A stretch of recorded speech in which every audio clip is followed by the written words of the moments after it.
ఎన్ని సంవత్సరాలైనా దేవుని సన్నిధికి వస్తూ వాక్యం వింటున్న మన జీవితాల్లో మన బ్రతుకులు మారకపోతే, సమయమును పాటించకపోతే, పాపమును వేడకపోతే, పొరుగు వారిని ప్రేమించలేకపోతే, తల్లిదండ్రులకు విధేయులు కాకపోతే, శరీర కార్యములను వేడకపోతే, సినిమాలు మానకపోతే, బూతులు మానకపోతే, ఐక్యత కోరకపోతే, బైబిల్ చదవకపోతే, రెఫరెన్సులు తీయకపోతే, ప్రార్థన చెయ్యకపోతే, పరిచర్యలో చెయ్యకపోతే, దశమ భాగం ఇవ్వలేకపోతే, అనాథులను ప్రేమించలేకపోతే, ఎదవరాలను పరామర్శించకపోతే, అపోస్తుల బోధ మీద మనం కట్టబడకపోతే,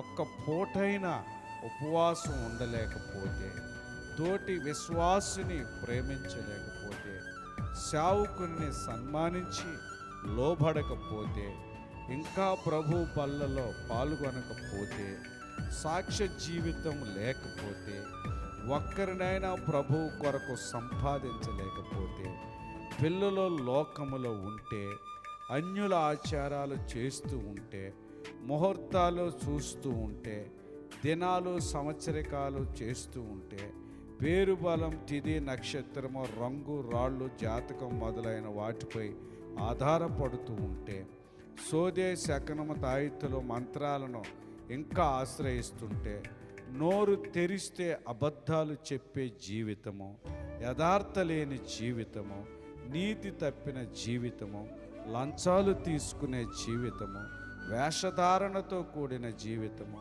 అబద్ధ బోధన, దుర్బోధన, దొంగ దర్శనాలు వివేచించలేని ఆత్మీయత, ఆత్మానుసారులుగా ఆత్మచేత నడిపింపబడలేని జీవితం, లోకముతో లోక రాజకీయాలతో పొత్తు పెట్టుకునే జీవితం, ద్విమనస్కులుగా దేవుని చిత్తమును చేయలేకపోవటం, అసభ్యకరమైన వస్త్రధారణను, అలంకరణను, లోకాశలను విసర్జించలేకపోవటం. ప్రియ సహోదరి సహోదరుడా, మనం క్రైస్తవులమని దేవుని బిడ్డలమని చెప్పుకోవటం చాలా అవమానకరం. క్రీస్తు రాకడ చాలా సమీపంగా ఉన్నది. దుర్దినాలలో ఉన్నాము. మతోన్మాదం పెట్టేగిపోతున్నది.